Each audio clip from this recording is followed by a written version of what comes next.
Oi, eu sou o Goten, tudo bem com vocês? Bom, o vídeo de hoje vai ser uma análise bem diferenciada, já que eu vou estar analisando a história de um inscrito. Sim, mas eu já explico como é que isso tá funcionando. Mas é claro, não se esquece de deixar o seu like, compartilhar o vídeo, se inscrever e hypar, que é muito importante, e também nunca se esqueça de seguir a Cristo. Enfim, sem mais enrolação, bora pro vídeo. Bom pessoal, explicando um pouco melhor como vai funcionar esse vídeo. Há algumas semanas atrás eu tinha feito um vídeo analisando o primeiro mangá do Toyotaro. E nesse vídeo o nosso querido Surge me mandou 10 conto para que eu analisasse a história dele em vídeo. E bom, eu sei que demorou um pouquinho, né? Passou umas 4 semanas. Mas eu tô aqui, então eu vou resumir a história dele aqui pra vocês e depois vou dar a minha opinião por cima, basicamente falando o que eu gostei, o que eu não gostei e o que pode melhorar. Agora, vamos resumir essa história. Bom, a primeira coisa que eu tenho para ressaltar aqui é que basicamente se trata de um Dragon Ball AF. E que para você que não sabe, Dragon Ball AF se trata de um tipo de história feita por fã que se passa depois dos eventos de Dragon Ball GT, ou nesse caso, aparentemente um GT diferente. Então aqui basicamente nós temos uma espécie de prólogo que mostra o que acontece antes da história começar. Algo até semelhante com o primeiro capítulo do Dragon Ball New Hope. E aqui não menciona os outros eventos de Dragon Ball GT. Então eu também não sei se tá considerando o anime inteiro ou só a parte dos dragões malignos, mas enfim. Basicamente, tava rolando aquela batalha final do anime do GT, com Goku e Vegeta todo ferrados contra o Ômega. E uma coisa que eu percebi quando tava lendo é que basicamente é pra ser um mangá mesmo. Então por mais que seja escrito, a forma que tá escrita ali é para realmente descrever um mangá e não necessariamente um livro. Um exemplo é essa cena onde o Vegeta olha pro Goku e fala só Kakaroto. É o tipo de cena que se encaixa no mangá, justamente porque tem o visual, o que acaba complementando para passar o sentimento na cena, mas não se encaixaria tanto no livro, pois precisa de mais diálogos.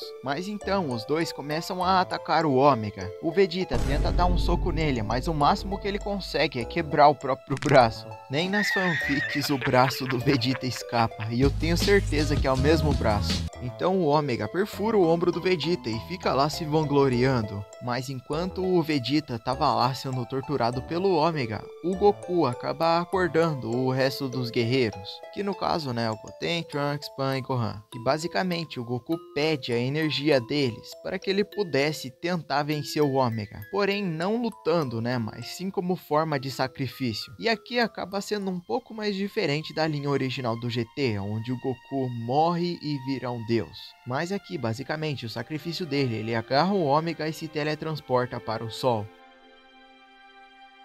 Ah, e o Vegeta morreu também. Bom, agora falando mais detalhadamente aqui, a morte do Vegeta até que faz sentido, por mais que eu não goste do fato dele morrer, já que aqui ele acabou se machucando muito mais do que no original. Porém a morte do Goku eu realmente não consegui entender, já que pro teletransporte funcionar, o Goku precisa sentir a energia de alguém, e que eu saiba, o Sol não teria esse tipo de energia, né, que é o Ki. Talvez se você considerar a versão dos filmes, onde o Goku já usou o Ki do Sol para fazer uma Genkidama, ou ele podia se teletransportar para lugares onde não tinha ninguém. Mas se bem que o teletransporte nem deve ter uma explicação canônica de como funciona. Mas espera aí, se o Goku e o Vegeta estão mortos, isso significa que os protagonistas são... Oh meu Deus. Enfim, aqui acaba acontecendo um time skip de 5 anos. E por mais que eu não seja o maior fã de um time skip, provavelmente deve ser porque aqui é realmente o começo, né? E antes era só um prólogo. E pelo que deu a entender, alguns guerreiros pararam de lutar e outros não. E aqui não foi especificado, mas provavelmente no futuro vai ser revelado. E basicamente, um dos que continua treinando é a Pan, já que pelo visto ela tá treinando escondida, sem que o Gohan saiba. E dá até pra desenvolver um arco legal de personagem envolvendo o Gohan e a Pan. E durante o treinamento na Corporação Cápsula, a Pan e a Bra acabam escutando um estrondo vindo do lado de fora. Mas então nós somos levados para um flashback no episódio de Bardock, basicamente na batalha contra o Chillet. Só que ali, durante a luta, 2 portais acabam aparecendo e sugando tanto o Bardock quanto o Chillet. Então ele acaba indo de volta para o futuro, mas nesse caso mais no futuro ainda. E acabou caindo naquele tempo ali, depois dos eventos de Dragon Ball GT, mas devido aos seus ferimentos ele acabou desmaiando desmaiando e acordando dentro da corporação. Mas antes de acordar, ele teve uma espécie de pesadelo, onde ele basicamente viu seus amigos e companheiros mortos, o culpando por isso. Inclusive a Ginny estava lá. E depois que ele acorda, ele simplesmente vai embora, sem dar satisfação para os guerreiros que estavam ali. Porém, ele acaba esbarrando com o Gohan, e eles acabam tendo uma conversa, onde o Gohan revela que o pai dele é o filho do Bardock. E é basicamente nesse ponto que a história acaba.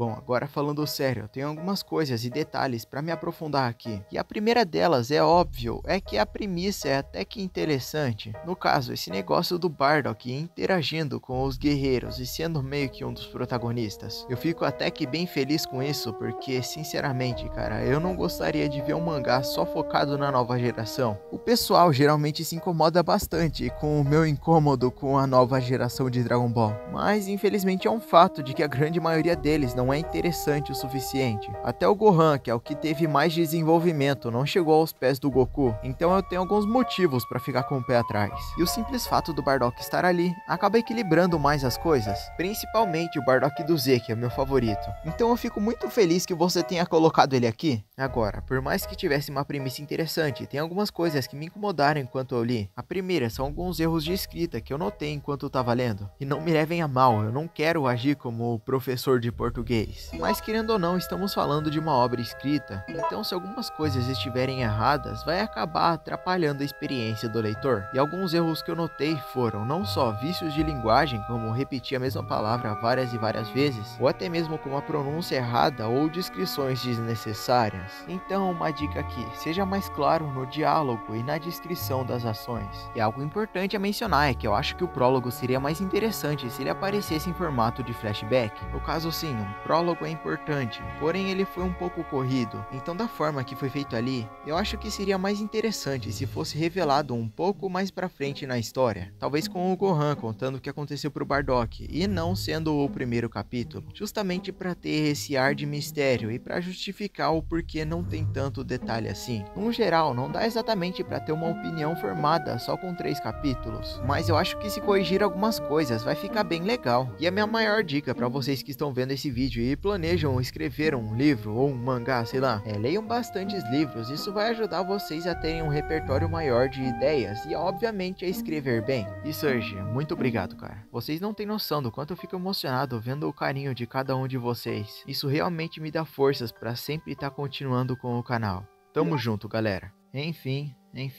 Concorda comigo? Discorda? Não se esquece de deixar nos comentários. É claro também, eu tenho que te dizer que às vezes você pode estar meio rancoroso, no ponto de ficar com raiva de pessoas ou de coisas que normalmente não te deixariam assim. Porém eu quero te dizer, cara, não seja assim. Tente abandonar essa raiva e esse ódio no seu coração, porque isso só vai te fazer mal. Não deixe esses pensamentos negativos te consumirem, muito menos mudar quem você é. E obviamente peça a ajuda de Deus, porque Ele é o único que realmente pode te ajudar. E é claro também, não se esquece de deixar o seu like, compartilhar o vídeo, se inscrever em Hypar, que é muito importante e vocês me dão forças para continuar. Muito obrigado pelo amor e carinho de vocês. Nunca se esqueçam de seguir a Cristo. Espero que tenham gostado do vídeo e valeu, falou e fui.